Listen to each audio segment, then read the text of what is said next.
ያላችሁበትን ሀገር ኮሜንት ላይ ያስቀመጣችሁልኝ አንድ አይነት ሀገር ያላችሁ ሰዎች ቪዲዮ ላይ ኮሜንቱን ላይክ በመደራረግ ቦታችሁን ተዋወቁ። ምሳሌ ድራማው እንግዲህ ክፍል 100 ሊገባ አንድ ክፍል ብቻ ነው የቀረው። በ100 ክፍል ውስጥ ምን እናያለን? የመጀመሪያው ብዙዎቻችሁ ተስፋ የምታደርጉት ያው የብሩክን መፈታት ነው። ብሩክ በስተመጨረሻ ሰዓት ላይ ከታሰረበት ሰንሰለት ራሱ ተነስቶ ቦታውን እየቃኘ አይታችሁታል። ነመድብልና ሞገስ ደግሞ ከራሳቸው ጓደኛ ጋር ሶስት ሆነው አንድ ላይ ገብተው የነገሩን ሁኔታ ወይንም የብሩክን እዛ ቤት ውስጥ መኖር ለማጣራት በገቡበት ሰዓት ላይ ሳይሳካላቸው አንደኛው የመድብል ጓደኛ ግን ጭራሽ በጥይት ተመቶ እንደወጣም ጭምር አይተናል። ነገሩ እንዲህ ነው። ብሩክ በዚህ ሁኔታ ላይ እዛ ቦታ ላይ መሆን አለበት ብሎ መድብል ድጋሚ በደንብ እንዲጠረጥር አድርጎታል። እነዛ ሁሉ የታጠቁ ሰዎች እዛ ግቢ ውስጥ ማንን ለመጠበቅ ነው እዛ ውስጥ ያሉት? መጀመሪያውኑ ብሩክ ምን አጥፍቶ ነው እስካሁን ድረስ በህይወት ሊያቆዩት የሚችሉት? ቢገሉት ኖሮ ያንን ቦታ ላይ ምንም አይነት የታጠቀ ሰው እንዲጠብቀው አይደረግም ነበረ። ለዛም ነው አሁን መድብል ድጋሚ ጥርጣሬውን ያደረገው። እንደውም መድብል ብዙዎቻችሁ እንደፈራችሁት ይሄ ሁሉ ሲደረግባቸውና ወደዛ ቤት ውስጥ ገብተው ያው ነገሩን ለማጣራት በሚገቡበት ሰዓት ላይ ወይ ከተያዙ ድንገት ወይ ደግሞ አንዳቸው ላይ ጉዳት ከደረሰ መድብል ድጋሚ እዛ ቤት ውስጥ ለመግባት ሙከራውን አያደርግም ብላችሁ አስባችሁ ነበረ። ነገሩ እንደዛ አይደለም። አሁን እንደውም መድብል የባሰው ነው። አንድ ቀን ሳያድር አንድ ቀን እንቅልፍ ሳይወስደው ድጋሚ ወደዛ ቤት ውስጥ መግባት ይፈልጋል። አሁን የባሰ እየጓጓ መጥቷል። መድብል እዛ ቦታ ላይ የተደበቀው የወንድሜ የሆነ ነገር ቢኖር ነው እንጂ አንዳችም ነገር ሳይኖር እነዛ የታጠቁ ሰዎች እዛ ቤት ውስጥ ምንም አይነት ሰው ሳይኖር አይጠብቁም ብለው እንዲያስቡ አድርጓቸዋል። ካሌብ ሙሲሳ በራሱ መንገድ ለዝና ይደውልለትና መድብል የተባለው ሰውዬ እንደሚባለውም በጣም አስፈሪና ነገሩ ከጠበቁት በላይ እየተራመደና ወደ እነሱ እየተጠጋ እንደሆነ ለብሩክ ይነግረዋል።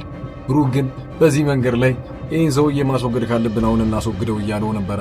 አይ ጊዜውን ጠብቅና እርምጃ ውሰድባቸው ብሎ ትእዛዝ ከሰጠው በኋላ ድጋሚ አንድ ነገር ይጠይቃል ዝና ለካሌብ ሙሲሳ።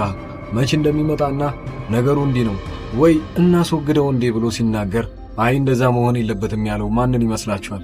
ዝናና ካሌብ ሙሲሳ እያወሩ ያሉት ስለ ብሩክ እንጂ ስለ ሌላ ሰው የመሞትና ለመሞት ጉዳይ አይደለም። በሕይወት አለ ማለት ነው። ቅድስት በራሷ በኩል አንዲት ሌሊት ላይ ህልሟን እንዳየችም ጭምር አይታችኋል። የህልሙ ታብሌን የነበረውን የቪዲዮ መጀመሪያ ላይ ብሩክ ለቅድስት የጋብቻ ጥያቄ ሲያቀርብላትና ቀለበት ሲሰጣት አይታችኋል። ነገሩ በህልሟ ነበረና ይሄ ነገር ያለ ምክንያት አልተፈጠረም። ምክንያቱም ይሄ ነገር በሁን ሊሆን ይችላል ብላ እንድታስብ አድርጓታል። በመጀመሪያ ሰዓት ልታማክረው የፈለገችው ያው መድብልን ነበርና ለመድብል ያየችውን ነገር እያንዳንዱ ስትነግረው ያው ህልሙ ከእውነተኛ ታሪክ ጋር እንደማይመሳሰልና ህልም መፍታት እንደማይችል ጭምር ነግሯታል። ሌላኛው ወደዛኛው ግሩፕ ገብተን ደግሞ ስናይ ያው ዝና በራሱ መንገድ ኤፍራታን በጣም እንደሚፈልጋትና መቀጣት እንዳለባት ለእህቷ ለሜላት እየነገራት ነው። ሜላት ግን እንደደበቀቻትና እስካሁን ድረስ አላገኘዋትም ብላ የዋሸችው እንደሆነም እየጠረጠራት ይመጣና አንቺ እኔ ያቅሻለሁ ማለት የገዛ እህትሽን እኮ በቀላሉ እንደማሰጪኝ መጀመሪያውኑ አውቃለሁ። ለዛም ነው ተረድቼሽ እስካሁን ድረስ ዝም ያልኩት። ስለዚህ በአሁኑ ግን አንድ ላይ ከያዝኳችሁ ሁለታችሁንም አንድ ላይ ነው የምቀጣችሁ፣ አሊያም ግን ቀድመሽ ለእኔ እሷን ማምጣት ይኖርብሻል ይላታል። ዝና በነገራችን ላይ በራሱ ባህሪ አንድ ሰው መቅጣት ወይንም ደግሞ የሆነ እልህ ካለበት ሳያደርገው ወደ ኋላ ማለትን አይፈልግም። ለዛ ነው መጀመሪያ ከኤፍራታም መጀመር የፈለገው። ኤፍራታን ሲቀጣትና ሌሎቹንም እያንዳንዳቸውን ዋጋቸውን እንደሚያስከፍላቸው እየተናገረ ነው። የሞገስ ፍቅረኛ ደግሞ አንድ ላይ ሆነው እነሱ ንብረታቸውን ወስደው መጥፋት እንዳለባቸው ቢያንስ የአንድ ወር ጊዜ ብቻ እንዳላቸው ጭምር ትነግረዋለች። በዚህ አንድ ወር ውስጥ የሚፈልጉትን ካሳኩ በኋላ ቢያገኙትም ከአንድ ወር በኋላ ከዚህ ለቀው እንደሚወጡ ለራሱ ቃል ገብቶላታል። ሞገስና መድብል አንድ ነገር ሲመካከሩ አይታችሁታል። መጀመሪያ መድብል ያነሳው አንድ ሐሳብ ነበረ። በአሁኑ ወደዛ ቤት ውስጥ ብቻውን መግባት እንደሚፈልግ አንድ ሐሳብ መጥቶለት ያም ሐሳብ የነበረው እንደ ዴሊቨሪ የሆነና ሳይክሊስት ሆኖ ወደዛ ቤት ውስጥ መግባት እንደሚችል። በዛን ጊዜ ታዲያ እነሱ ወደ ውስጥ ባስገቡኝ ሰዓት ላይ እያንዳንዱን ክፍል እየከፈትኩ አጣራና እሱ መኖሩን ቼክ አደርጋለሁ ይላል። ሞገስ ግን ባሰበው ሐሳብ በጣም ቅር ይለዋል። ምክንያቱም ሰዎቹ ይሄን ያለ የታጠቁ ሰዎች ከሆኑና እኛ በቀላሉ ልንገባ ስልን ከያዙን ያንተ ታዲያ እንደ ዴሊቨሪ ሆነ ወደዛ ቤት ለመግባት ብትሞክር እንዴት ዝም ይሉሃል? እያንዳንዱን ክፍል ከፍተ ስታጣራ አንተም በቀላሉ የሚለቁ ይሆናል ወይ? እዛ ቤት ውስጥ እየጠበቁ ያሉት አንዳች ነገር በመኖሩ ስለዚህ አዲስና እንግዳ የሆነባቸው ሰው ሲመጣ የሚለቁት አይሆንም። ይሄ ነገር ላንተ አያዋጣም፣ ሌላ መንገድ ብንፈልግ ይሻለዋል። እዛ ላይ ደግሞ ገና ዴሊቨሪ የሆነ በር ላይም ላይ ያስገቡ ይችላሉ። ያመጣኸውን ዕቃ እዚሁ መስጠት ትችላለህ ብለው መጀመሪያውኑ ሊያባሩት ይችላሉ። ሌላ ሐሳብ ማሰብ አለብን። ሞገስ በአሁኑ የራሱን ሐሳብ ይነግረዋል። መጀመሪያውኑ ወደዛ ቦታ ላይ እዛ ሰፈር ልብሳችንንም እየቀያየርን ነው ማን እንደሚገባና ማን እንደሚወጣ፣ በምን ምክንያት ሰዎች እንደሚገቡ፣ ምን አይነት መኪና እንደሚመጣ እያንዳንዷን ቀን ማጣራት እንጀምራለን። ታዲያ ይህን ሁሉ ነገር ስናደርግ አንዳት ክፍተት ምናገኝ ይሆናል። ያቺን ክፍተት ታዲያ መጠቀም ባለበት ሰዓት ላይ ተጠቅመን ወደዛ ቤት የምንገባ ይሆናል ይላሉ። ከውስጥም ያለው በፊት ሲረዳው የነበረው ሰውዬ የመድብል መረጃ ሲያቃብለው የነበረው ወዲያውኑ እነ ካሌብ ሙሲሳ ገለውታል። ይህንንም ወዲያው ነበር የደረሱበት። እነ ካሌብ ሙሲሳ አሁንም ቢሆን በጣም ትላልቅ ሰዎችና በጣም ጠንቃቃ እንደሆኑ በዚህ አይተናል። ወዲያውኑ እዛ ቦታ ላይ መረጃ ሲሰጣቸው የነበሩትን ሰዎች መያዛቸውና እነዚህ 3 ሆነው የገቡትን ሰዎች ያው ፊት ለፊት ሲመራቸው የነበረው የመድብል ጓደኛ በሆነም እዛ ፊት ለፊት ሆኖ በጥይት ተመቶ ወዲያውኑ ወደ ኋላ ሸሽተው አፈግፍገው ወጥተዋል። አሁንም ቢሆን ይህ ሁሉ እየተፈጠረ እንኳን ፖሊሶች መሀል እጃቸው መግባት አልቻለም። እነዛ ፖሊሶች ለምንድነው እነዚህን ሁሉ የታጠቁ ሰዎች የማይዟቸው? የመድብል አንዱ ቅር ያለውና ግራ የገባው ነገር ነው። ስለዚህ ፖሊስ ይህንን ነገር ቢይዘውም ለነሱ ምንም አይነት ጥቅም እንደማይሰጧቸውና ምንም አይነት እርዳታ ከነዛ ሰዎች እንደማያገኙ ጭምር አውቀዋል። መድብል ይህን ሁሉ እንኳን ከሰማ በኋላ ተስፋ አልቆረጠም። ከዛ ውጭ ያለው ህይወቱ ምን ሊመስል ይችላል? መድብል አሁንም በሰላም መቀመጥ አይችልም።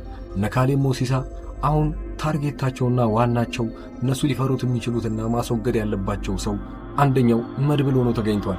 መድብል ግን ለራሱ ደንታ የለውም ብሩክን ወንድሙን እስካላገኘ ድረስ።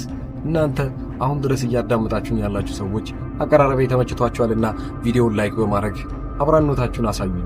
ሜላትና ዝና ሲያወሩ ከሰማችሁ ስለ አንድ ነገር አንስተው ነበረ። ብሩክ በህይወት መኖሩንና አለመኖሩ ሜላትን በደንብ ማወቅ ትፈልጋለች።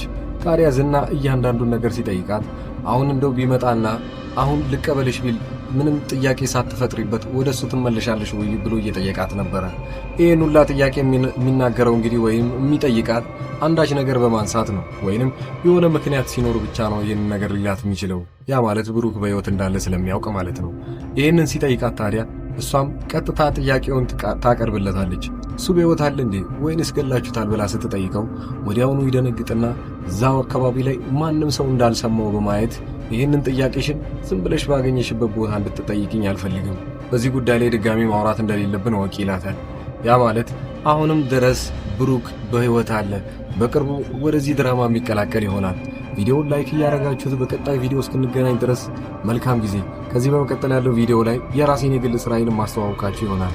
የተለያዩ ስልኮች እና ፓወር ባንክ፣ ማንኛውም ሶላሮች ማዘዝ የምትፈልጉ ካላችሁ ቪዲዮ ላይ በደንብ የሚያስረዳችሁ አይነት ኬዝ አለ።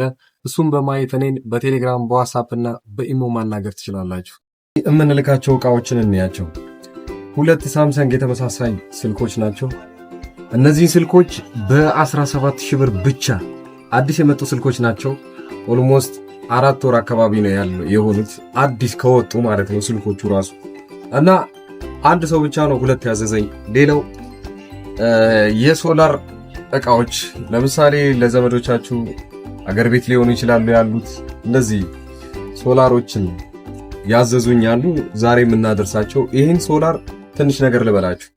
በመጀመሪያ ደረጃ ይሄ የራሱ ማጠራቀሚያ ነው እና እነዚህ 2 ፓኔሎች ጣራ ላይ ተደርገው ሁለቱን ባንዴ ነው የሚሞሉት ወዲያውኑ ማለት ነው። በጣም ትልቅ ጉልበት ያላቸው ሶላሮች ናቸው እነዚህ።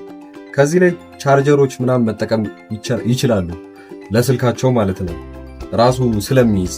እነዚህ 4 አምፖሎች ደግሞ ማንኛውም ቦታ በገመድ ይሰቀላል። ለምሳሌ እነዚህ ገመዶች በጣም ረጅም ናቸው። የራሳቸው ማብሪያ ማጥፊያ አላቸው እንደምታዩት እና አንዱን ጣራ ላይ አርጋችሁት መሬት ላይ ደግሞ ይሄንን ማብሪያ ማጥፋ ማስቀመጥ ይችላል። ልክ እንደ ዋነኛው ኤሌክትሪክ ዝርጋታ ነው እነዚህ የሚቀመጡት እና ፓወር ባንኩም አንድ ቦታ ነው የሚቀመጠው የራሱ። ሶላሩ ደግሞ ውጪ ነው የሚደረገው ጣሪያ ላይ። ከዚህም በኋላ ምንም እኛ መሰካካት ቻርጅ ማድረግ ምናምን አይጠበቅብንም። ራሱ ሶላሩ ፉል ያደርገዋል። እኛ ማታ ብቻ እነዚህን አምፖሎች መጠቀም ብቻ ነው። በጣም ባሪፍ ዋጋ በ14,000 ብር ብቻ ማለት ነው። 2 ሶላር እና 4 አምፖል ያለው እንደዛው ሶላር የሚቀንሱ ደግሞ ሌሎችም አሉ። በጣም የሚቀንሱ ከ6,000 ብር ጀምሮ አሉ ሶላሮች ለቻርጀር እና ለቤት ውስጥ አምፖሎች የሚሆኑ ለተለያዩ ነገሮች። በዛው ልክ ደግሞ ከፍ እያሉ የሚመጡ አሉ። እስከ 40 ሺህ ብር የሚሸጡ ትላልቅ ለምሳሌ ቲቪዎችን ምናምን እንዲሰራ የሚፈልጉ ሶላሮች አሉ። እነዛ ከ30 ሺህ ብር ጀምሮ እስከ መጨረሻው እስከ 100 ምናምን የሚሸጡ ሶላሮች አሉ። እናንተ የፈለጋችሁትን ማዘዝ ትችላላችሁ።